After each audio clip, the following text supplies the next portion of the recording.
इस एनीमे में तुम्हें बहुत ज्यादा मजा आने वाला है क्योंकि ये अभी हाल ही में आया है और इस स्टोरी के साथ साथ इसके कैरेक्टर्स भी कमाल के हैं। मेरे कहने का मतलब तुम अच्छी तरह से समझ सकते हो। वैसे अगर मैं तुम्हें थोड़ी सी कहानी समझाऊं तो ये एक ऐसी वर्ल्ड की स्टोरी है जहाँ मैजिक पावर एग्जिस्ट करती है और मैजिक के साथ साथ कुछ खतरनाक क्रिएचर्स भी एग्जिस्ट करते हैं जिनसे लड़ने के लिए बच्चों को ट्रेन किया जाता है। ये चीज उनके एट्रीब्यूट पर डिपेंड करती है कि वो आगे चलकर कितने स्ट्रॉन्ग बनेंगे। कुछ टैलेंटेड भी होते हैं और कुछ नहीं भी होते। हमारा मेन कैरेक्टर बचपन में बहुत ज्यादा टैलेंटेड था। लोगों को उससे बहुत ज्यादा उम्मीद थी कि वो बड़ा होकर जरूर कुछ उखाड़ेगा, लेकिन उसका लेवल ही नहीं बढ़ा। अब वो बस अपनी एकेडमी में बुली होता रहता है। हमारे मेन कैरेक्टर का नाम हाओ है। कहानी की शुरुआत में अभी उसकी पिटाई ही हो रही थी। हाओ अभी 3rd लेवल पर है और वहीं उसके बाकी वो क्लासमेट्स जो कभी अपने लेवल पर ध्यान नहीं देते वो भी अब उससे आगे निकल चुके हैं। हाओ ने जब इस एकेडमी को ज्वाइन किया था तब भी वो 3rd लेवल पर ही था। सभी को लगा कि वो बहुत टैलेंटेड है और शायद सभी को कुछ समय में पीछे छोड़ देगा, लेकिन 2 साल बीत जाने के बाद भी आज तक उसका लेवल इंक्रीज ही नहीं हुआ। यहाँ कमजोर होने की वजह से अभी उसकी अच्छी खासी पिटाई हो रही थी। खैर इतने में ही उसकी सिस्टर वहाँ आकर उसकी मदद करती है। उसके सिस्टर का नाम युनफे है और हाओ जैसे लूजर की बहन होने के बाद भी युनफे इतनी ज्यादा ताकतवर है कि उसने अकेले ही उन तीनों बुलीज को पीटना शुरू कर दिया था। युनफे ने सिर्फ एक ही साल के अंदर 7 लेवल अचीव किया है, इसलिए जितनी रिस्पेक्ट पहले हाओ को मिलती थी अब वो युनफे को मिलती है। अगर तुम्हें ये लेवल वाला कॉन्सेप्ट समझ नहीं आ रहा है तो तुम इस चीज को इस तरह से समझ सकते हो कि युनफे ने एक साल में 7 लेवल अचीव किया और वहीं कोई अगर दूसरा स्टूडेंट चाहे भी तो 7 लेवल पर पहुंचने में उसे 4 साल लग जाएंगे। मतलब इस वर्ल्ड में लेवल इंक्रीज करना बहुत मुश्किल है। अभी युनफे ने उन तीनों बुलीज को डराकर वहां से भगा दिया था। तुम ये जरूर सोच सकते हो कि हाओ कमजोर है और हमेशा बुली होता रहता है और हर बार उसकी बहन को आकर उसे बचाना पड़ता है, इसलिए वो शायद उससे जेलस फील करता होगा, लेकिन ऐसा बिल्कुल भी नहीं है। उनका रिलेशन बहुत अच्छा है और हाओ तो इस चीज से बहुत ज्यादा खुश है। तो मेरी किसी भी बात का कुछ उल्टा मतलब मत निकालना, मैं सब कुछ पॉजिटिव वे में कह रहा हूँ। वैसे अभी के लिए हमें उनकी बैक स्टोरी देखने मिली। हाओ और युनफे अभी दोनों ही बहुत छोटे हैं और आज उनकी मदर उन्हें स्कूल छोड़ने के लिए जा रही हैं। उसी दौरान आसमान में एक बहुत बड़ा पोर्टल ओपन हुआ और वहाँ उस पोर्टल से एक बहुत ही ज्यादा खतरनाक मॉन्स्टर बाहर निकल कर आया। हाओ की मदर इस वक्त कुछ भी सोचे बगैर हाओ और युनफे को वहाँ से दूर ले जाने लगी उन्हें बचाने के लिए, पर वो मॉन्स्टर जिसे भी देख रहा था उसे मारते जा रहा था। साथ ही वो साइज में भी बहुत बड़ा था, इसलिए उससे बचकर भाग पाना तो पॉसिबल ही नहीं है। हाओ की मदर ने किसी तरह से हाओ और युनफे को वहाँ छुपाया, पर वो ये बात जानती है कि जल्द ही वो मॉन्स्टर उन्हें देख लेगा। उन्होंने फैसला किया कि उन्हें उस मॉन्स्टर से लड़ना होगा। उन्होंने तुरंत एक मस्त सा सूट पहनकर उस मॉन्स्टर पर अटैक करना शुरू कर दिया। खैर मॉन्स्टर साइज में बहुत बड़ा था, इसलिए हाओ की मदर को पता है कि वो उसे नहीं हरा पाएंगी। अभी लड़ाई के बीच हमें उस मॉन्स्टर के इंटेंशंस का भी पता चला। वो यहाँ पर हाओ की मदर की डिवाइन सील लेने के लिए आया है। अगर उसे वो पावर मिल गई जिस पावर के लिए हाओ की मदर को चुना गया है तो बहुत बड़ी प्रॉब्लम आ जाएगी। इसका यही मतलब था कि हाओ की मदर को किसी भी कीमत पर उस मॉन्स्टर को रोकना होगा।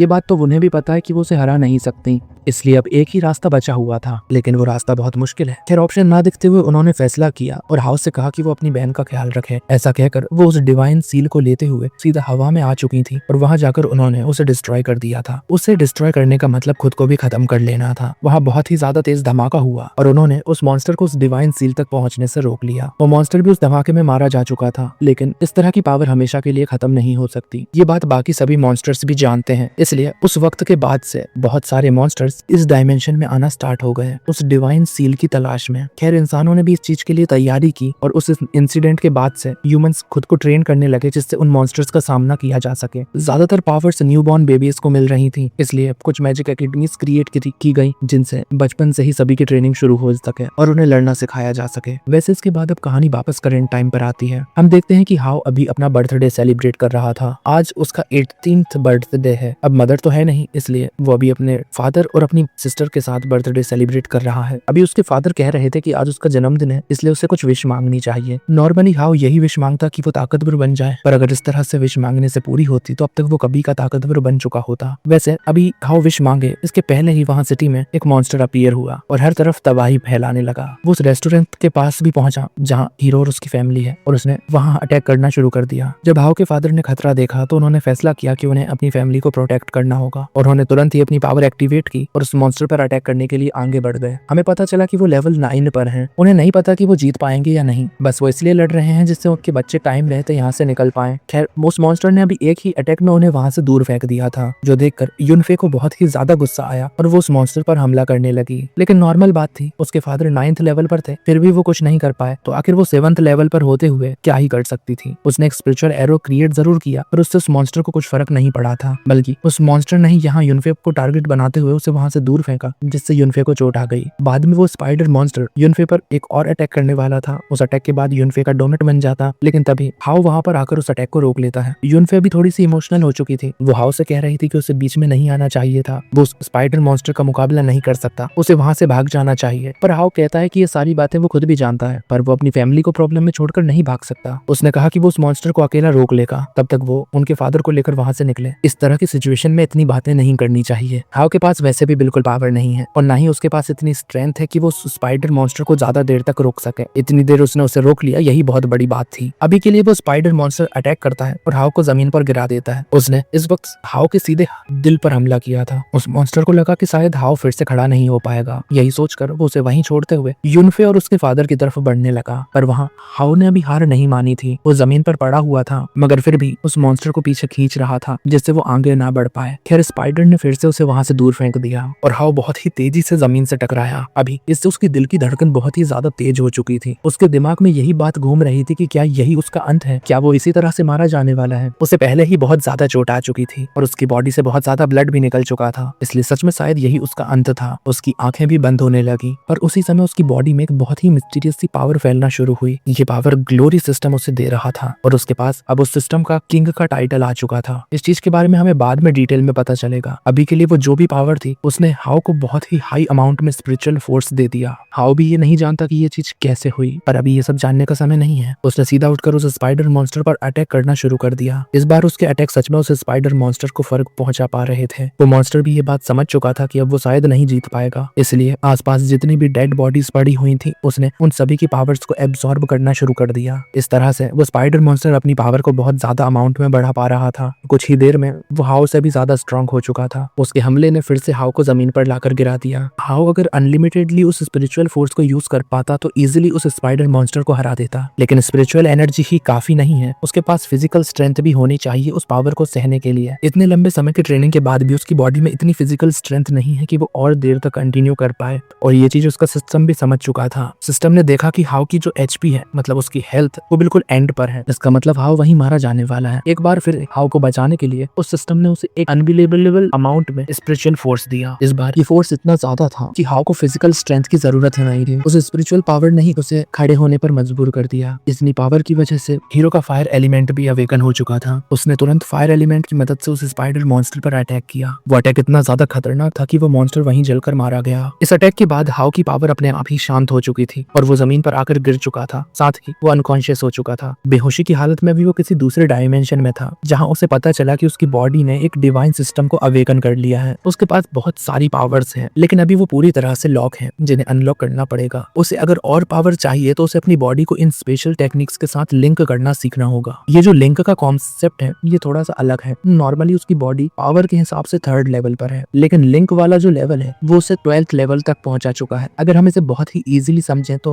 हीरो की बॉडी भले ही 3rd लेवल पर है और दूसरे लोग उसे 3rd लेवल का समझ सकते हैं, लेकिन वो 12th लेवल की पावर अचीव कर चुका है। हाउ समझ गया था कि इतने समय से जो वो ट्रेनिंग करता आ रहा था वो वेस्ट नहीं गई। शायद उसका लेवल इसी तरह से अचानक बढ़ना लिखा हुआ था। खैर जब उसने अपना करंट लेवल देखा तो वो डिसअपॉइंट हो गया, क्योंकि वहाँ अभी भी 3rd लेवल लिखा हुआ है। लेकिन थोड़ी नॉलेज मिलने के बाद उसे समझ में आया कि उसकी स्ट्रेंथ 12th लेवल तक की हो चुकी है, जो पढ़कर वो बहुत ही ज्यादा खुश हुआ। आज उसका बर्थडे था, इसलिए उसके हिसाब से ये बेस्ट बर्थडे गिफ्ट है। वैसे अभी जब वो होश में आया तो उसे पता चला कि यूनफे उसे और उसके फादर को एक हॉस्पिटल में लेकर आई थी, क्योंकि दोनों ही बेहोश थे और दोनों की ही हालत खराब थी। हाउ की हालत तो फिर भी एक तरह से ठीक थी, क्योंकि उसकी एज कम है, वो जल्दी ही हील कर सकता है, पर वहीं उनके फादर की एज ज्यादा है, इसलिए वो थोड़े से सीरियस कंडीशन में है। ऊपर से उन्हें भी ट्रीटमेंट भी नहीं मिल पा रहा। अगर इसी तरह से लापरवाही की गई तो वो नहीं बच पाएंगे। वहाँ जो डॉक्टर है वो इसलिए मना कर रहा है क्योंकि उसे नहीं लगता कि ये लोग हॉस्पिटल की फीस भर सकते हैं। ये सारी बातें वो अभी यूनफे से कह रहा था। यूनफे उसे समझाती है कि उसे इस डिसीजन के बारे में एक बार और सोचना चाहिए, क्योंकि इससे एक व्यक्ति अपनी जान गंवा देगा। खैर वो डॉक्टर पैसों के अलावा और किसी चीज में डील करना पसंद नहीं करता है। इस वजह से उसने यूनफे को धक्का दिया और कहने लगा कि अगर फ्री में इलाज करवाना है तो वो अपने फादर को किसी और हॉस्पिटल में लेकर जा सकती है। अभी हाउ ने वहाँ आकर अपनी बहन को संभाल लिया था। यूनफे यहाँ थोड़ी हैरान हो चुकी थी, क्योंकि हाउ की बॉडी पूरी तरह से ठीक लग रही है, जबकि स्पाइडर मॉन्स्टर ने हाउ पर भी बहुत खतरनाक अटैक्स किए थे। खैर हाउ कहता है कि चिंता मत करो, मैं पूरी तरह से ठीक हूँ। साथ ही उसने उसे यकीन दिलाया कि बाकी सारी सिचुएशन भी वो खुद संभाल लेगा। वहाँ वो डॉक्टर भी इस वक्त हैरान था, क्योंकि उसने हाउ की कंडीशन देखी थी। कहीं से भी उसे नहीं लगा था कि हाउ होश में आने की हालत में है। उसकी बॉडी पर जो सीरियस चोट आई हुई थी वो उनका भी कोई निशान नहीं दिख रहा। खैर डॉक्टर को इस सब से कोई मतलब नहीं है, उसे सिर्फ अपनी फीस चाहिए, और फीस के लिए अभी भी उसके पास एक पेशेंट है। अभी अपने फादर के इलाज के लिए हाउ उस डॉक्टर से कहता है कि वो पेमेंट करने के लिए तैयार है। है। उसने अपने पास से एक मैजिक क्रिस्टल निकाला। ये वही मैजिक क्रिस्टल था जो स्पाइडर मॉन्स्टर को खत्म करने के बाद हाउ को मिला था। हाउ कहता है कि वो जितना भी खर्चा है वो उस मैजिक क्रिस्टल से चुका देगा। डॉक्टर को तो इस बात पर यकीन ही नहीं हो रहा था क्योंकि वो क्रिस्टल सच में बहुत ही ज्यादा कीमती था और एक 3rd लेवल के मैजिक यूजर के पास इस तरह का क्रिस्टल हो ही नहीं सकता अगर वो अमीर ना हो तो। वैसे अभी वो डॉक्टर हाउ पर थोड़े इल्जाम लगाने लगा था, जैसे शायद वो उसने चोरी किया हो, पर बाद में उसने सोचा कि इस सबसे क्या फर्क पड़ता है, उसे तो अपनी पेमेंट मिल रही है, चाहे वो किसी भी चीज के बदले मिले, इसमें उसका ही फायदा है। इसलिए उसने हाँ कर दी और बाद में हाउ से वो क्रिस्टल ले लिया। पर अभी जब उसने उस क्रिस्टल को पकड़ा तो उस डॉक्टर का हाथ जलने लगा था। वैसे ऐसा हाउ ने जानबूझकर किया था। अब वो फ्लेम एलिमेंट कंट्रोल कर सकता है, इसलिए उसने जानबूझकर उस डॉक्टर को सबक सिखाया क्योंकि पहले उसने यूनफे को धक्का दिया था। खैर अभी डॉक्टर गलत ना समझे इसलिए हाउ बहाना बना देता है कि वो मैजिक क्रिस्टल बहुत ही ज्यादा स्ट्रॉन्ग है और करंट स्ट्रेंथ के साथ वो डॉक्टर उसे नहीं संभाल सकता। अब कारण जो भी हो, इस चीज से उस डॉक्टर की बहुत बेइज्जती हुई थी और वो भी उस नर्स के सामने जिस पर वो बहुत समय से लाइन मारने की कोशिश कर रहा है। अभी सिचुएशन संभालने के लिए उसने हाउ से कहा कि वो इलाज के लिए तैयार है, लेकिन हाउ को पूरी पेमेंट करनी होगी जो कि है 500,000 युआन, मतलब 5 लाख युआन। ये वहाँ की करेंसी है। अभी हाउ का जो वो क्रिस्टल था अगर उसे बेचा जाए तो वो करीब 2 लाख युआन तक का बिकेगा, मतलब अभी भी 3 लाख युआन की कमी है। अभी थोड़ा सा सोचने के बाद हाउ कहता है कि वो इंतजाम कर देगा, लेकिन उससे थोड़ा सा समय चाहिए और वैसे भी अभी उसके पास जमा करवाने के लिए एक चीज है, इसलिए डॉक्टर को भी उसे समय देना होगा। डॉक्टर ने समय दिया लेकिन सिर्फ 1 दिन का और कहा कि अगर तुम 1 दिन में पूरी फीस जमा नहीं कर पाते हो तो मैं इलाज बीच में रोक दूंगा। अब हाउ के पास हाँ करने के अलावा और कोई चारा नहीं बचा हुआ था, इसलिए उसने हाँ कर दी और वो डॉक्टर भी वहां से चला गया। अभी यूनफे को चिंता हो रही थी। वो हाउ से कहने लगी कि आखिर तुम इतने सारे पैसों का इंतजाम कैसे करोगे। हाउ कहता है कि उसे इस चीज की चिंता करने की जरूरत नहीं है क्योंकि उसे पता है कि पैसे कहाँ से लाने हैं। उनकी एकेडमी में एक बहुत बड़ा कंपटीशन होने वाला है और वो भी अगले ही दिन। उस कंपटीशन की प्राइज मनी भी अच्छी खासी है। अगर हाउ उस कंपटीशन को जीत लेगा तो इलाज का सारा खर्चा बहुत ही इजीली निकल जाएगा। यूनफे ये सुनकर बहुत ही ज्यादा खुश थी। वो कह रही थी कि वो भी उस कंपटीशन में हिस्सा लेगी, लेकिन हाउ कहता है कि नहीं, उसकी इंजरीज अभी पूरी तरह से ठीक नहीं हुई हैं, इसलिए उसे इस सब की चिंता करने की जरूरत नहीं है, वो खुद सब कुछ संभाल लेगा। अभी हाउ बहुत ज्यादा कॉन्फिडेंट था, इसलिए यूनफे को भी उसकी बात पर भरोसा हो गया। इसी बीच हमें उस डॉक्टर को दिखाया गया जो छुपकर उनकी बातें सुन रहा था। वो अभी किसी को कॉल लगाते हुए कहता है कि उस कंपटीशन के रूल्स को थोड़ा सा चेंज करने की जरूरत है क्योंकि उसमें एक बहुत ही पावरफुल पर्सन हिस्सा लेने वाला है। डॉक्टर अच्छी तरह से जानता है कि हाउ सिर्फ 3rd लेवल पर है, लेकिन हाउ की मेडिकल रिपोर्ट को देखते हुए और जो चोट उसने इतनी जल्दी हील कर ली है उन्हें देखते हुए डॉक्टर ये चीज समझ चुका है कि ये कोई नॉर्मल केस नहीं है। वैसे अगले दिन सुबह एकेडमी के अंदर वो कंपटीशन शुरू होने वाला था। किस्मत से आखिरी मोमेंट पर एक बड़े ग्रुप ने उस कंपटीशन को स्पॉन्सर किया और इस वजह से उस कंपटीशन की प्राइज मनी और ज्यादा बढ़ा दी गई। जीतने वाले को अब टोटल 1 मिलियन युआन मिलेंगे, मतलब हाउ को जितने चाहिए उससे डबल पैसे। अभी वहाँ एक लेडी बैठी हुई थी जो कि उस स्पॉन्सर ग्रुप के चेयरमैन की बेटी है। वो इसलिए यहाँ आई है क्योंकि वो स्पेशली खुद से उस कंपटीशन पर नजर रखना चाहती है। जो स्टूडेंट बहुत अच्छा परफॉर्म करेंगे उन्हें उनके ग्रुप में ज्वाइन होने का मौका मिलेगा। अब ये ग्रुप क्या करता है और इनका क्या काम है ये चीज हमें नहीं पता और बाद में ये चीज क्लियर होते रहेगी। अभी के लिए पैसे इंपॉर्टेंट थे जो कि उन लोगों ने उस कंपटीशन पर लगा दिए हैं। अब बारी थी कंपटीशन के डिटेल की। जब उस कंपटीशन के बारे में थोड़ी बहुत बातें शुरू हो तो सभी स्टूडेंट्स के चेहरे उतर गए क्योंकि कंपटीशन शैडो फॉरेस्ट के अंदर होने वाला है। शैडो फॉरेस्ट के अंदर जो मॉन्स्टर्स मिलते हैं उनका लेवल कम से कम 5 होता है और ज्यादा से ज्यादा वो मॉन्स्टर 15 लेवल के हो सकते हैं। ये बहुत बड़ी बात है। अगर करंटली हम उन सभी स्टूडेंट्स को देखें जिनकी पावर के बारे में हमें बता दिया गया है तो सिर्फ यूनफे ही थी जो 7 लेवल को अचीव कर पाई और वो भी स्पेशल टैलेंट होने के बाद। इसका मतलब 15 लेवल के मॉन्स्टर से लड़ पाना किसी अकेले मैजिक यूजर की तो बस की बात है ही नहीं। अभी उस कंपटीशन के कुछ और भी रूल्स थे जो जब बताए गए तो हमें पता चला कि नॉर्मल मॉन्स्टर्स को मारने के बाद भी सभी को पॉइंट्स मिलेंगे। नॉर्मल बात है, जिसके पॉइंट्स सबसे ज्यादा होंगे वो इस कंपटीशन को जीत जाएगा। पर यहाँ ये बात भी बताई गई कि एक स्टूडेंट दूसरे स्टूडेंट को हराकर भी पॉइंट्स कलेक्ट कर सकता है, जिसका मतलब वहाँ उस शैडो फॉरेस्ट में खतरा सिर्फ मॉन्स्टर्स से ही नहीं है। उन्हें ये भी देखना होगा कि आखिर वो किस पर भरोसा कर रहे हैं। ये रूल इसलिए रखा गया क्योंकि प्राइज मनी बहुत बड़ी है। इस तरह के कंपटीशन में लोग टीम बनाकर काम करते हैं और ये चीज क्लियर है कि यहाँ पर भी टीम बनाई जाएगी क्योंकि 15 लेवल के मॉन्स्टर को तो वो हरा ही नहीं सकते, उन्हें टीम की जरूरत है। अब जीतने के लिए और प्राइज मनी के लिए स्टूडेंट एक दूसरे को धोखा जरूर देंगे और इस तरह की सिचुएशन में कोई अगर जीत जाए तो उसमें सच में कोई स्पेशल बात होगी। यही चीज वो देखना चाहते हैं। अभी कुछ स्टूडेंट्स थे जो कहने लगे कि ये तो गलत है, ऐसा नहीं किया जाना चाहिए, पर इस पर वो चेयरमैन की बेटी, उसका नाम मॉकर है, वो कहने लगी कि उसे इस चीज से फर्क नहीं पड़ता और उसे सच में इस चीज से कोई फर्क नहीं पड़ता। वो कह रही थी कि इस वर्ल्ड में स्ट्रेंथ ही मायने रखती है। अगर तुम किसी पर भरोसा कर रहे हो तो ये तुम्हारी प्रॉब्लम है। तुम्हें ये चीज देखते हुए भरोसा करना होगा कि अगर सामने वाला तुम्हें धोखा देता है तो तुम उसे संभाल सकते हो या नहीं। अगर तुम नहीं संभाल पाए तो तुम वैसे भी जीने के हकदार नहीं हो। और वैसे भी कोई उन्हें जबरदस्ती उस कंपटीशन में हिस्सा लेने को नहीं कह रहा। जो खुद से हिस्सा ले रहे हैं उन्हें रूल्स फॉलो करने होंगे। अभी ये बात सुनकर कई सारे स्टूडेंट्स थोड़ा हेजिटेट करने लगे थे और सोच रहे थे कि उन्हें ज्वाइन करना चाहिए या नहीं। और वहीं हाउ सारी सारे रूल्स सुनने के बाद तुरंत ही पोर्टल की तरफ आगे बढ़ गया। उसे इन सब रूल्स से कोई फर्क नहीं पड़ता, उसे बस इस कंपटीशन को जीतना था। उसने तो यहाँ कोई टीम भी नहीं बनाई। अभी वो बुलीज जो हाउ को परेशान किया करते थे, उन्होंने जब देखा कि हाउ इतना कॉन्फिडेंटली जा रहा है तो अगर वो कंपटीशन में हिस्सा ना ले तो इससे उनके ग्रुप का नाम खराब होगा, इसलिए वो भी हिम्मत कर पोर्टल की तरफ बढ़ गए। बाकी स्टूडेंट्स को जाता देख और भी स्टूडेंट्स में हिम्मत आई और वो भी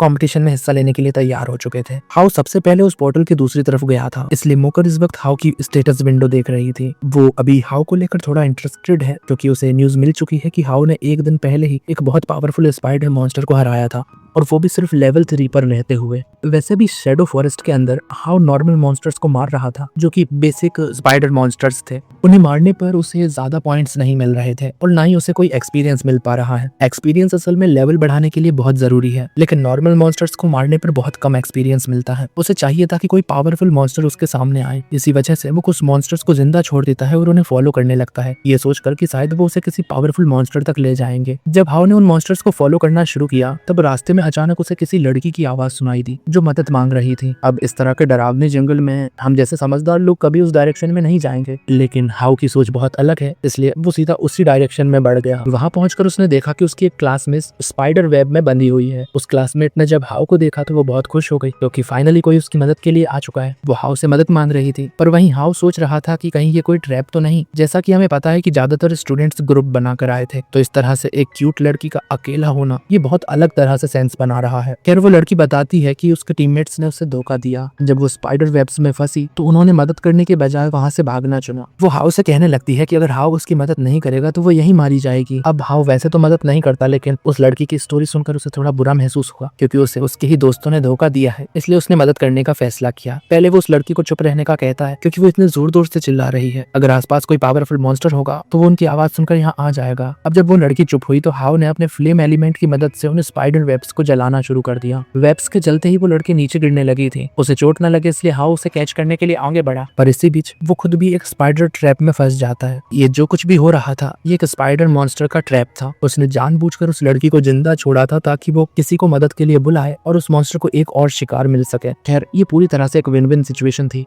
क्योंकि हाउ के साथ साथ वो लड़की भी उस ट्रैप में फंस चुकी थी और वो दोनों ही बहुत सही तरह से फंसे हैं। खैर स्पाइडर मॉन्स्टर को इस सबसे कुछ फर्क नहीं पड़ रहा, उसे तो आज के डिनर के साथ साथ अगले दिन का भी खाना मिल चुका है। लेकिन हाउ को किसी स्पाइडर का खाना बनने में कोई इंटरेस्ट नहीं है। उसने खुद को छुड़ाने के लिए उन स्पाइडर वेब्स को अपने दांतों से काटना शुरू कर दिया। साथ ही उसने फ्लेम एलिमेंट की मदद से बाकी उन वेब्स को जला दिया था जिसने उन दोनों को पकड़ रखा था। अब सिर्फ वही वेब्स बचे हुए थे जो उनकी बॉडी के आसपास लिपटे हुए हैं, उनकी बॉडी पर भी, क्योंकि इससे उसकी और उस लड़की की भी बॉडी जल सकती है। स्पाइडर वेब्स को अभी वो बस दांत से ही काट सकता था। खैर जब स्पाइडर मॉन्स्टर ने ये सब देखा तो उसने कुछ पॉइजनस अटैक्स इनकी तरफ करना शुरू कर दिए। हाउ ने किसी तरह से उनसे बचते हुए भागना शुरू किया। इस दौरान हाउ का ध्यान उन अटैक्स से बचने पर था और वहीं उस लड़की का ध्यान उन स्पाइडर वेब्स को हटाने पर। वैसे यहाँ हमें उसका नाम पता चला, उसका नाम रियूएन है और शायद वो इस चीज में थोड़ी एक्सपीरियंस्ड भी है क्योंकि उसने बहुत ही जल्दी उन वेब्स को हटा दिया था। इससे हाउ पूरी तरह से आजाद हो गया था। वो जैसे ही आजाद हुआ तो उसने तुरंत ही पीछे मुड़कर उस स्पाइडर मॉन्स्टर को चैलेंज कर दिया। रियूएन ये चीज देखकर थोड़ी हैरान थी क्योंकि उसने हाउ की ये कॉन्फिडेंट वाली साइड आज पहली बार देखी है। हाउ ने अपनी फ्लेम पावर एक्टिवेट की। वो जानता था कि उसकी पावर के सामने वो स्पाइडर मॉन्स्टर नहीं टिक पाएगा, लेकिन उस स्पाइडर मॉन्स्टर के पास पॉइजनस स्ट्रिंग्स हैं जिनसे उसे बचना होगा क्योंकि अगर वो स्ट्रिंग्स हाउ को टच कर जाती हैं तो वो इस कंपटीशन को कंटिन्यू नहीं कर पाएगा। जब स्पाइडर मॉन्स्टर ने अटैक किया तो हाउ ने उसके अटैक्स को डॉज किया। उसकी स्पीड पहले से 10 गुना बढ़ चुकी थी। हाउ अभी मौका देकर किसी तरह से उस स्पाइडर मॉन्स्टर के करीब पहुंचता है और फिर एक फाइनल जोरदार अटैक मारकर उसे वहीं खत्म कर देता है। जब हाउ उस स्पाइडर मॉन्स्टर की बॉडी के पास गया तो उसे कुछ अजीब महसूस हुआ। जब उसने उस मॉन्स्टर की बॉडी को टच किया तो उसके सिस्टम ने वहां से कुछ पावर एब्जॉर्ब कर ली और उसे एक आइटम दिया, एक डेडली पॉइजनस आइटम। अभी ये आइटम क्या करता है ये चीज हमें डिटेल में नहीं बताई गई, ये शायद हमें आगे चलकर पता चले। अभी के लिए हमें बस इतना बता दिया गया था कि आइटम जो कुछ भी करता है हाउ इसका दिन में 3 बार इस्तेमाल कर सकता है। हाउ ने तुरंत ही उसे अपने स्टोरेज में रख लिया था। तभी वहाँ सामने एक और स्क्रीन अपीयर हुई जिसमें दिखाया जा रहा था कि हाउ ने एक डीमन स्पाइडर को खत्म कर दिया है जिस वजह से उसे 1000 पॉइंट्स मिल चुके हैं और वहीं रियूएन जिसने कुछ भी नहीं किया, बस कुछ हद तक हाउ की मदद की, इसलिए उसे 500 पॉइंट्स मिल चुके हैं। रियूएन ये चीज देखकर बहुत ही खुश हो चुकी थी। थी, क्योंकि बिना कुछ किए उसे इतने सारे पॉइंट्स मिल गए। वो जानती है कि अगर हाओ चला गया तो वो इस जंगल में सरवाइव नहीं कर पाएगी, इसलिए वो हाओ को इम्प्रेस करने की कोशिश करने लगी। वो उसे मक्खन लगा रही थी ताकि हाओ उसे अपने साथ रहने दे, लेकिन हाओ को इन सब बातों से कोई फर्क नहीं पड़ता। फिर भी रुएन एक हीलर है जो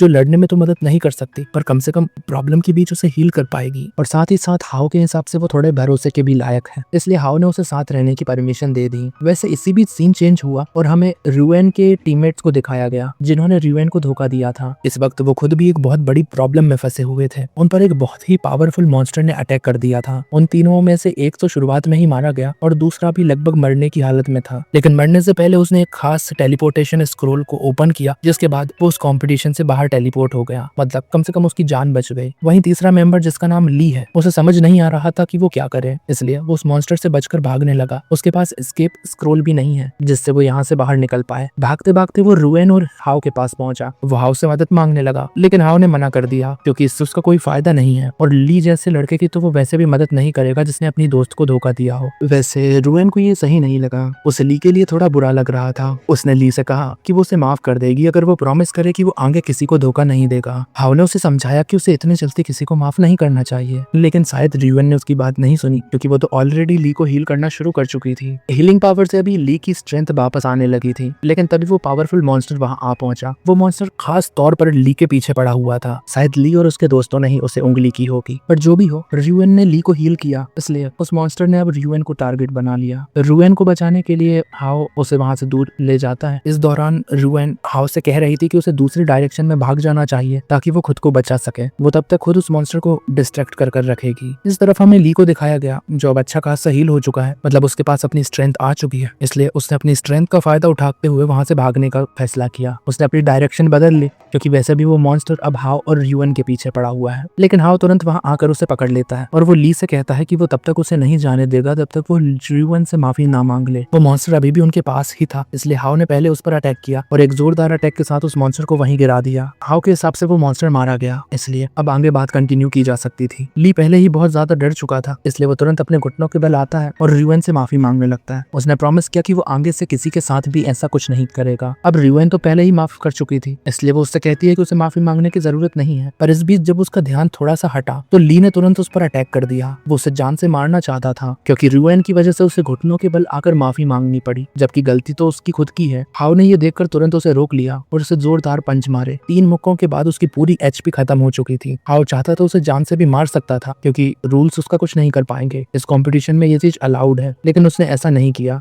लेकिन उसकी सारी पावर खत्म हो चुकी थी, इसलिए उसके जो पॉइंट्स थे वो हाओ को मिल गए। ली कंपटीशन से बाहर हो गया। उसके जाने के बाद रुएन अभी हाओ से माफी मांगती है क्योंकि हाओ को फिर से उसकी जान बचानी पड़ी, लेकिन हाओ उससे कहता है कि इसमें उसकी कोई गलती नहीं है, बस उसने गलत इंसान पर भरोसा कर लिया। हाओ उसे समझाता है कि आगे से उसे सोच समझकर दूसरों पर भरोसा करना होगा। तभी अचानक से वो मॉन्स्टर फिर से खड़ा हो गया जिसे हाओ ने अभी कुछ समय पहले हराया था। हमें पता चला कि वो मरा नहीं था, वो बस उस अटैक के बाद कुछ देर के लिए अनकॉन्शियस हो चुका। वैसे वो बीस्ट अभी उन पर हमला कर पाता, इसके पहले ही हाओ ने उस पर हमला कर उसे पीछे हटा दिया। हाओ का ये अटैक बहुत ही ज्यादा पावरफुल था, इसलिए रुएन कहने लगी कि क्या इस अटैक के बाद वो बीस्ट मारा जा चुका होगा, जिस पर हाओ कहता है कि नहीं, उस बीस्ट की बॉडी बहुत ही ज्यादा हार्ड है और उसे फ्लेम अटैक से कुछ नहीं होने वाला। इन्हें अगर उससे बचना है तो इन्हें कोई दूसरा तरीका ढूंढना होगा उसे खत्म करने का, या फिर इन्हें किसी तरह से उसके गुस्से को शांत करना होगा। रुएन कहती है कि उसके पास एक और तरीका है। वो कहती है कि वो इस बीस्ट को अपना पेट बना सकती है, मतलब वो एक हीलर है, इसलिए उसके पास ऐसी कुछ टेक्निक्स हैं जिससे वो उस बीस्ट को टेम कर सकती है। बस यहाँ पर कंडीशन ये थी कि उस बीस्ट की हेल्थ 20% से कम होनी चाहिए, मतलब वो कमजोर होना चाहिए। अब यही मेन प्रॉब्लम थी क्योंकि वो बीस्ट अभी बहुत गुस्से में है और साथ ही बहुत ताकतवर भी है। उसे हराकर कमजोर करना बहुत ज्यादा मुश्किल है, लेकिन फिर भी अब बचने का और कोई रास्ता नहीं है, इसलिए कोशिश तो करनी पड़ेगी। हाओ ने तुरंत आगे बढ़ते हुए उस बीस्ट पर अटैक करने शुरू की है। हाओ इस वक्त एक बहुत पावरफुल टेक्निक का इस्तेमाल कर रहा था, इससे उसकी एनर्जी बहुत जल्दी खत्म हो रही है, मगर उसे ऐसा करना होगा। उसने जिस टेक्निक का इस्तेमाल किया इसका नाम इन्फर्नो वॉल है। उस बीस्ट के आसपास फ्लेम वॉल्स क्रिएट हो चुकी थी और हाओ लगातार उस बीस्ट पर अटैक करे जा रहा था। इससे धीरे धीरे उस बीस्ट की एचपी कम होते जा रही है। कुछ ही देर में वो एचपी हाफ हो चुकी थी। हाओ तुरंत रुएन से पूछता है कि क्या अब वो अपने अटैक के लिए तैयार है, जिस पर जब रुएन ने हाथ का इशारा किया तो हाओ ने अपनी सारी पावर लगाकर उस बीस्ट पर एक आखिरी अटैक किया। इस अटैक के बाद उस बीस्ट की एचपी रेड हो चुकी थी, मतलब पूरी तरह से नीचे गिर चुकी थी। ऐसा जैसे ही हुआ तो रुएन ने तुरंत अपनी वही टेमिंग स्किल का इस्तेमाल किया और फिर वहाँ एक छोटा सा धमाका हुआ। अब जब वहाँ से धूल हटी तो इन्होंने देखा कि बीस्ट गायब हो चुका है। वहाँ पर बस एक छोटा सा ड्रैगन बेबी था।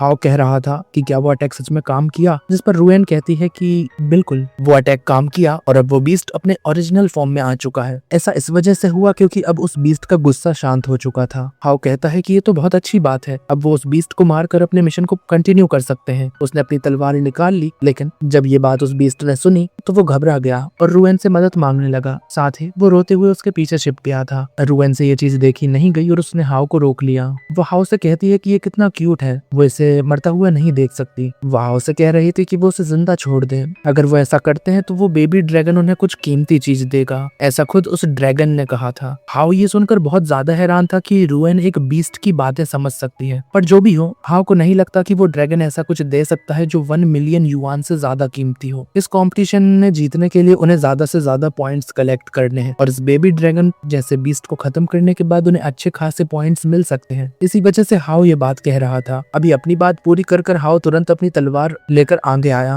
और उस बेबी ड्रैगन पर अटैक करने लगा। वो ड्रैगन बहुत डरा हुआ था, लेकिन वो कुछ नहीं कर सकता था। आखिर में उसने ये चीज एक्सेप्ट कर ली, लेकिन तभी हाओ के हाथ रुक गए। वो उसे नहीं मार पाया। हाओ बुरा नहीं है, उसे भी थोड़ा थोड़ा गलत लग रहा था, इसलिए उसने उस ड्रैगन को लात मारकर वहां से भगा दिया और कहा कि अब वो फिर से उसके सामने ना आए, वरना अगली बार वो उसे नहीं छोड़ेगा। ये बिहेवियर देखकर रुएन अभी हंस रही थी, पर तभी सामने स्क्रीन अपीयर हुई और पता चला कि उन्हें पॉइंट्स मिल चुके हैं, क्योंकि भले ही उन्होंने उस बेबी ड्रैगन को मारा नहीं, लेकिन उसे हरा दिया था और टीम भी कर लिया था। मतलब एक तरह से उसे पेट बना लिया है। हाओ अपने सिस्टम को भी चेक करता है, क्योंकि वहां पर भी उसे थोड़े बहुत पॉइंट्स मिलने चाहिए। जब उसने वहां चेक किया तो वो बहुत ज्यादा हैरान हो गया, क्योंकि उसे 50,000 एक्सपीरियंस पॉइंट्स मिल चुके थे। ये बहुत ही ज्यादा एक्सपीरियंस पॉइंट्स है। उसके पास अब टोटल 75,000 एक्सपीरियंस पॉइंट हो चुके हैं। सोचने की बात यह है कि ये जो 50,000 एक्सपीरियंस पॉइंट है, ये उसे अभी मिले उस बीस्ट को पेट बनाने के बाद। बाकी के जो 25,000 पॉइंट्स थे वो उसे 2 पावरफुल मॉन्स्टर्स को खत्म करने के बाद मिले थे। मतलब ये बेबी ड्रैगन उन्हें ज्यादा फायदेमंद साबित हुआ। हाओ अभी यही कह रहा था कि क्या इन एक्सपीरियंस पॉइंट्स के बाद अब वो कुछ न्यू स्किल्स को यूज कर पाएगा, जिस बात पर सिस्टम से उसे जवाब मिला कि बिल्कुल। सिस्टम ने उसे 3 स्किल्स दिखाई। हमें पता चला कि हाओ का सिस्टम एक शॉप की तरह काम करता है। हाओ के पास जितने एक्सपीरियंस पॉइंट्स होंगे उनके थ्रू वो उतनी ही स्किल्स को बाय कर सकता है। वहाँ 3 स्किल्स थी, सभी का प्राइस अलग था। हाओ ने सबसे स्ट्रॉन्ग वाली स्किल पसंद की, जो कि 70,000 एक्सपीरियंस पॉइंट्स की है। उस स्किल का नाम था आई ऑफ ट्रूथ। इससे वो हिडन डिटेल्स भी देख सकता है। अब मुझे तुम्हारी सोच अच्छी तरह से पता है, अगर तुम इसे चूज करते तो तुम्हारा रीजन कुछ और होता,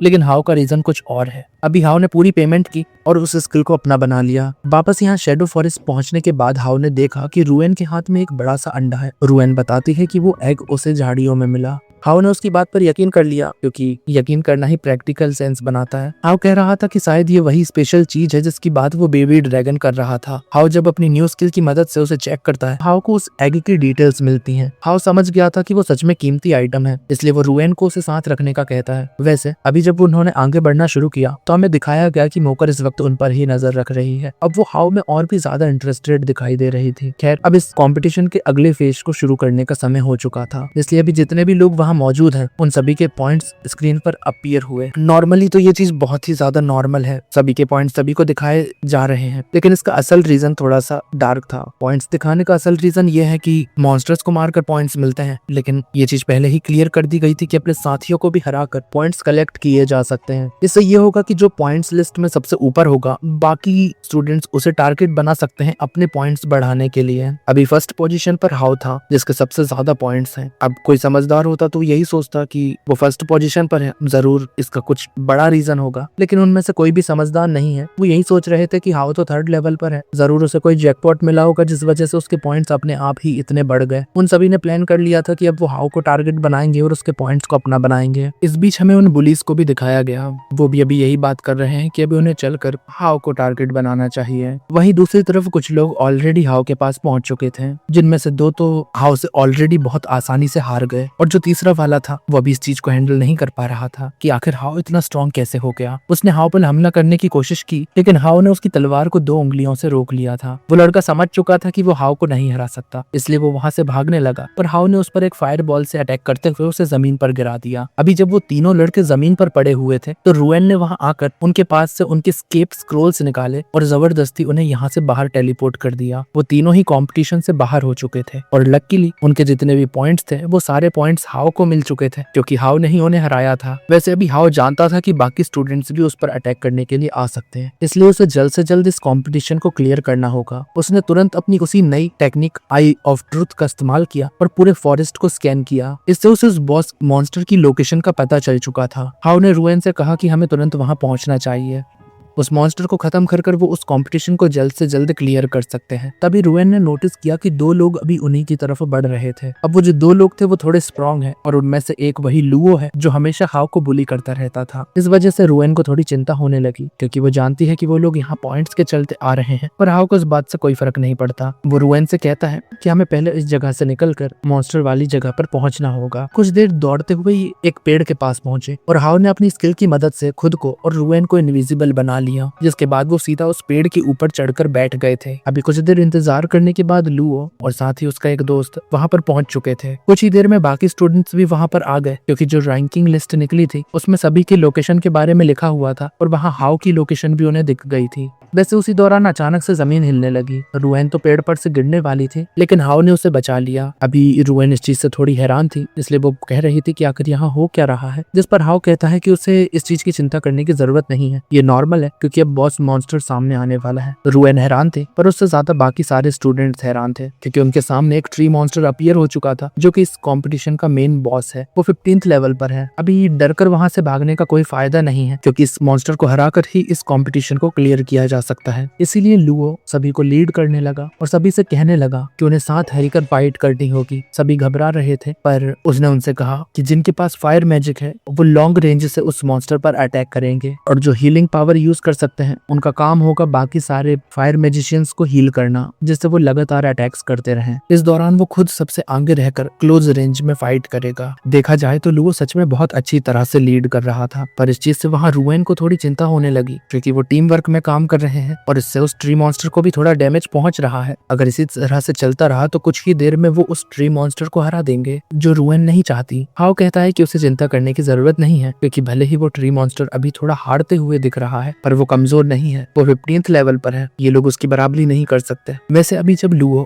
पास जाकर उस ट्री मॉन्स्टर पर अटैक कर रहा था उसने नोटिस किया कि उसकी तलवार का उस मॉन्स्टर की बॉडी पर कोई असर नहीं हो रहा। इसका रीजन है कि उस मॉन्स्टर की पावर अब बढ़ चुकी है, वो सेकंड फेज पर पहुंच चुका है। उसे थोड़ा थोड़ा गुस्सा भी आना शुरू हो चुका था। किसी को नहीं पता कि सेकंड फेज का क्या मतलब है क्योंकि इस बारे में उन्हें बिल्कुल भी नहीं बताया गया, पर असल में उसकी पावर बढ़ चुकी है और वो पहले से अब डबल स्ट्रांग हो चुका है। जो भी हो, अब वो मॉन्स्टर और एग्रेसिव होते हुए हमला कर रहा था। एक लीडर होने के नाते लुओ सबसे कहता है कि हमें पीछे हटना होगा। वो नहीं चाहता कि कोई यहाँ पर मारा जाए, पर अभी वो वापस लौट पाते इसके पहले ही उस ट्री मॉन्स्टर ने अपनी पावर का इस्तेमाल किया और वहाँ पर कई सारे छोटे छोटे ट्री मॉन्स्टर्स क्रिएट कर लिए हैं। कमाल की बात यहाँ ये है कि वो सारे छोटे ट्री मॉन्स्टर्स 7 लेवल पर हैं। मतलब ये लोग पावर में भी उसकी बराबरी नहीं कर सकते और अब तो गिनती में भी बराबरी नहीं कर पा रहे। इसी तरह से इन्होंने भागने की कोशिश की पर और मॉन्स्टर्स वहाँ अपीयर होने लगे थे। ये लोग पूरी तरह से घिर चुके थे। रुएन को इन सभी की थोड़ी चिंता हो रही थी क्योंकि इस तरह से वो मारे जाएंगे। अब भले ही लुओ ने पहले हाउ को बहुत बुली किया है लेकिन वो इस तरह से उन्हें मरता हुआ नहीं देख सकता, इसलिए उसने मदद करने का फैसला किया। उसने तुरंत एक अटैक करते हुए वहाँ आग की बारिश कर दी। उसके इस अटैक से वहाँ जितने भी वो छोटे ट्री मॉन्स्टर्स थे वो सारे मारे गए। सभी स्टूडेंट इस चीज से बहुत ही ज्यादा हैरान थे, लेकिन इतने में ही हाउ ने नीचे आकर अपनी तलवार उन सभी स्टूडेंट्स की तरफ पॉइंट कर दी। कुछ स्टूडेंट्स समझदार थे, उन्होंने इशारा समझ लिया और तुरंत अपना एस्केप स्क्रोल निकाल कर इस कंपटीशन को छोड़ दिया। जो लोग बचे हुए थे हाउ ने उन्हें भी मौका दिया, पर कुछ लोग कभी नहीं समझते। लुओ और उसके बाकी कुछ दोस्त वापस लौटने को तैयार नहीं थे। वो अभी भी यही सोच रहे थे कि अगर वो मिलकर काम करे तो वो हाउ को हरा सकते हैं। वैसे भी वो सिर्फ 3rd लेवल पर है। हाउ को भी अभी इस चीज से बिल्कुल भी प्रॉब्लम नहीं थी। वो उनसे लड़ने के लिए तैयार था क्योंकि वो भी उन्हें थोड़ा सबक सिखाना चाहता है। पर तभी उस ट्री मॉन्स्टर ने अटैक करना शुरू कर दिया। उसने अभी जो भी टेक्निक यूज की थी उसकी वजह से जमीन से बहुत सारी ट्री रूट्स निकलना शुरू हुई जो उन्हें पकड़ने लगी। हाउ बहुत ही फास्ट था, इसलिए उसने क्विकली उस अटैक को डॉज कर लिया और साथ ही रुएन को भी बचा लिया। मगर बाकी जितने भी स्टूडेंट्स वहाँ मौजूद थे वो इतने फास्ट नहीं थे, इसलिए वो नहीं बच पाए। वो सारे अब हाउ से मदद मांगने लगे थे, पर लुओ को ये चीज इतनी पसंद नहीं आई। उसने अपनी तलवारें निकालकर तुरंत खुद को आजाद किया और सीधा उस ट्री मॉन्स्टर की तरफ बढ़ गया उसे मारने के लिए। खैर इस जल्दबाजी के बीच उसने ये चीज नोटिस नहीं की थी कि ट्री मॉन्स्टर ने वहाँ एक पॉइजनस गैस रिलीज कर दी है। वो सभी से कहता है कि सांस ना लो वरना वो अनकॉन्शियस हो सकते हैं। और अभी जब बात उसकी खुद की थी तो उसने एक खास टेक्निक का इस्तेमाल करते हुए खुद को उस गैस से बचा लिया, लेकिन वो पहले ही थोड़ी गैस इनहेल कर चुका था। इस वजह से उसे थोड़े हेलुसिनेशन होने लगे। उसे दिख रहा था कि उसके टीममेट्स ही उस पर अटैक कर रहे हैं, जबकि वो ट्री मॉन्स्टर के क्रिएट किए हुए कुछ छोटे ट्री मॉन्स्टर्स थे। किसी तरह से अभी उसने खुद को संभाला और सोचा कि इस ट्री मॉन्स्टर का कुछ करना होगा, वरना वो इधर बहुत बुरी तरह से फंसेंगे। किस्मत से हाओ ने आगे आकर अपने फ्लेम मैजिक से उस पॉइजनस गैस को बर्न कर दिया, जिससे एक बड़ी प्रॉब्लम खत्म हो चुकी थी। साथ ही उसने अटैक्स करते हुए उन छोटे ट्री मॉन्स्टर्स को भी खत्म कर दिया था। वैसे अभी हाओ जब उस गैस को खत्म कर रहा था तो वहीं लुओ ने नोटिस किया कि रुएन ने अपने हीलिंग मैजिक से बाकी सभी लोगों को हील कर दिया है। हाओ उन सभी से कहता है कि रुएन उन्हें इस तरह लगातार हील नहीं कर सकती। हीलिंग मैजिक की भी एक कैपेसिटी होती है और वो खुद भी उन्हें इस तरह से प्रोटेक्ट नहीं करते रह सकता। अगर उस ट्री मॉन्स्टर को हराना है तो इसके लिए उसे उस ट्री मॉन्स्टर पर फोकस करना होगा। वो लोग यहाँ रहकर सिर्फ एक तरह से बर्डन बन रहे हैं। अगर हीरो ट्री मॉन्स्टर पर फोकस करने लगा तो उनमें से कोई भी मारा जा सकता है। अब उनमें से कुछ लोग सच में हीरो की बात समझने लगे और उन सभी ने अपने स्किप स्क्रॉल का इस्तेमाल करते हुए कॉम्पिटिशन लीव कर दिया। अब जब वो वहां से चले गए तो हाउ फाइनली अपने फ्लेम मैजिक को रोकता है, क्योंकि अब वो ट्री मॉन्स्टर पर फोकस कर सकता है। खैर, अब वो ट्री मॉन्स्टर अपने फाइनल फॉर्म में आ चुका था, मतलब उसकी पावर अब और भी ज्यादा बढ़ चुकी थी। हाउ ने सोचा कि उसे दूर से अटैक करना होगा। उसने फायर प्रिजन नाम की एक टेक्निक का इस्तेमाल कर फ्लेम्स से उस मॉन्स्टर को घेर लिया। अभी जब सामने से फ्लेम्स हटी तो उस मॉन्स्टर ने अपने सामने रुएन को देखा, लेकिन उसका असली टारगेट रुएन नहीं बल्कि हाउ है। अचानक हाउ उसके पीछे आ गया और उस पर अटैक कर दिया। इस बार का अटैक और भी ज्यादा खतरनाक था। उस मॉन्स्टर की बॉडी अब जलने लगी थी। उसने सोचा कि अगर उसे खुद को बचाना है तो उसके अपना पूरा फोकस अपनी बॉडी पर लाना होगा। इसका फायदा हाउ को मिला। हाउ ने तुरंत अपनी स्वॉर्ड निकाली और एक ही अटैक में वहां उस मॉन्स्टर को खत्म कर दिया। उस मॉन्स्टर को मारने के बाद हाउ को टोटल 1,00,000 पॉइंट मिले थे और ये कंपटीशन भी अब क्लियर हो चुका था। जब ये चीज डिक्लेयर की गई तो ये भी बताया गया कि इस फॉरेस्ट में भी सिर्फ 3 ही लोग बचे हैं। वहाँ पोर्टल भी ओपन हो चुका था जिसके थ्रू वो वापस एकेडमी लौट सकते थे, पर हाउ हैरान था और यही सोच रहा था कि आखिर 3 लोग कौन। तभी रुएन वहाँ आ गई। इस चीज से हाउ हैरान नहीं हुआ क्योंकि उसे पता था कि रुएन वहाँ से नहीं गई होगी, पर अभी भी एक और पर्सन बचा हुआ है। तभी लुओ सामने आया। हाउ उसे देखकर थोड़ा सा हैरान था क्योंकि फाइट के दौरान लुओ वहाँ नहीं था। लुओ अभी हाउ से पूछ रहा था कि आखिर वो इतना स्ट्रॉन्ग कैसे हो गया, जिस पर हाउ रीजन नहीं बताता और लुओ को गुस्सा आ जाता है। वो हाउ पर हमला करने लगा था, पर हाउ ने अटैक कर उसे पीछे हटा दिया और बाद में उसके एस्केप स्क्रॉल की मदद से उसे यहाँ से बाहर टेलीपोर्ट कर दिया। अब शैडो फॉरेस्ट के अंदर सिर्फ हाउ और रुएन बचे हुए थे। अचानक जमीन हिलने लगी और पता चला कि कुछ गड़बड़ हो चुकी है। हाउ ने तुरंत रुएन को उस पोर्टल के थ्रू वापस एकेडमी भेज दिया और तभी वो पोर्टल बंद हो गया। हमने देखा कि कुछ देर बाद हाउ ने भी वहाँ से निकलने का तरीका पता लगा लिया था और टेलीपोर्ट होकर वापस सीधा एकेडमी पहुंच गया था। लेकिन वहां पहुंचकर उसने देखा कि वहां कुछ गड़बड़ है। उसे 2 गार्ड्स दिखाई दिए जो बहुत अजीब लग रहे थे। हाउ अभी उनके सामने नहीं आता बल्कि वो छिपकर उनकी बातें सुनता है ताकि पता चल सके कि आखिर यहाँ क्या हुआ था। हाउ ने जब अपनी पावर का इस्तेमाल किया तो उसे थोड़ी इन्फॉर्मेशन मिली। ये दोनों एक खास ऑर्गेनाइजेशन से बिलोंग करते हैं। वो ऑर्गेनाइजेशन पहले मोकर की ऑर्गेनाइजेशन के अंडर काम करती थी, मगर कुछ समय पहले इन्हें बहुत बुरी तरह से लात मारकर निकाल दिया गया और इन्होंने बदला लेने का प्लान बनाया। इन्होंने ऑलरेडी मोकर को किडनैप कर लिया है और साथ ही बाकी सारे उन स्टूडेंट्स को भी कैप्चर कर लिया गया है जो शैडो फॉरेस्ट से वापस लौटे थे। अभी उनमें से एक गार्ड कह रहा था कि उन कैप्चर किए हुए स्टूडेंट्स में एक लड़की सच में बहुत ही ज्यादा क्यूट है। जो बात सुनकर हाउ समझ गया कि यहाँ वो रुएन की बात कर रहा है। वैसे उस रूम में जहाँ सारे स्टूडेंट्स को रखा गया है वहाँ हमें इनका लीडर देखने मिला। वो अभी सभी स्टूडेंट्स से हेलो हाय कह रहा था, खासकर गर्ल्स से। तभी उसकी नजर रुएन पर पड़ी। वो अभी खुद को नहीं रोक पाया और जब वो रुएन को टच करने लगा तो रुएन ने उसके हाथ पर बाइट कर लिया। इससे उस आदमी को बहुत ज्यादा गुस्सा आ चुका था। वो रुएन पर हमला करता है और उसे पीटने लगता है। अभी लुओ भी वहीं बंधा हुआ था, उससे ये चीज नहीं देखी गई। उसने तुरंत आकर उस आदमी पर अटैक कर दिया। खैर, लुओ सिर्फ लेवल 5 पर है और उस आदमी का लेवल 12 है। मतलब अगर फेयर फाइट होती तो अभी लुओ उसे नहीं हरा सकता था और अभी तो लुओ के हाथ भी बंधे हुए हैं, मतलब वो कुछ नहीं कर सकता। फिर भी उसने उसे रोकने की हिम्मत की। खैर, इस चीज के चलते उसकी बहुत बुरी तरह से पिटाई हुई और उस आदमी के खिलाफ जाने की वजह से उस आदमी ने अभी लुओ के सर पर अपनी लेजर गन पॉइंट कर दी। वो कह रहा था कि तुमने मुझ पर हमला किया, इस चीज की सजा तुम्हें मिलेगी और अब तुम्हें मरना होगा। खैर, इतने में ही उस आदमी के जितने भी गार्ड्स थे वो वहीं जमीन पर गिरना शुरू हो गए। उस आदमी को समझ नहीं आया कि ये कैसे हुआ, पर तभी हाउ वहां पर आकर पीछे से उस आदमी के कंधे पर एक डैगर मार देता है। ये चीज उसे भी नहीं पता कि हाउ वहां कब पहुंचा। खैर, जो भी हो, हाउ का जो अटैक था उसके बाद ना जाने कैसे पर उस आदमी के बॉडी में एक पॉइजन फैल चुका था जिसने उस आदमी की पूरी पावर को खत्म कर दिया। अभी उस आदमी को हराने के बाद हाउ सीधा उस डैगर को लेकर यहाँ लुओ के पास आ चुका था। सभी को लगा कि वो लुओ पर अटैक करेगा और बदला लेगा क्योंकि लुओ उसे हमेशा परेशान किया करता था, पर हाउ ने ऐसा कुछ भी नहीं किया, बल्कि वो तो यहाँ उस डैगर के थ्रू लुओ को आजाद कराता है और बाद में वो डैगर लुओ को देते हुए कहता है कि वो उस आदमी को वहीं खत्म कर दे, क्योंकि अगर उन्होंने ऐसा नहीं किया तो बाद में आने वाले एपिसोड्स में वो फिर से आकर उनसे बदला लेगा और बेमतलब कहानी को लंबा खींचेगा। पर जरूरी नहीं है कि हीरो हर बार आकर उन्हें बचा ले। वैसे लुओ जानता है कि खुद से ज्यादा ताकतवर आदमी को मारकर खुद के लेवल को बढ़ाया जा सकता है, लेकिन ये चीज उसने आज तक कभी ट्राई नहीं की थी, इसलिए वो अभी थोड़ा हेजिटेट कर रहा था। हाउ कहने लगा कि क्या तुम घबरा रहे हो? अब लुओ खुद को कमजोर नहीं दिखाना चाहता, इसलिए वो कहने लगा कि नहीं ऐसा कुछ नहीं है, और उसने बात मान ली। पर जब वो उस आदमी की तरफ बढ़ा तो वो आदमी उसका मजाक उड़ाते हुए कहने लगा कि वो कुछ नहीं कर सकता, वो एक मामूली स्टूडेंट है। खैर इस चीज ने लुओ को थोड़ा गुस्सा दिला दिया था। उसने तुरंत हमला करते हुए उस आदमी को वहीं खत्म कर दिया। इससे सच में लुओ का लेवल इंक्रीज हो चुका था। वैसे इसके बाद वो अब उस डैगर को वापस हाउ को लौटाने लगा, पर हाउ कहता है कि नहीं तुम इसे रख सकते हो। लुओ हाउ के इस बिहेवियर से बहुत ही ज्यादा हैरान था, साथ ही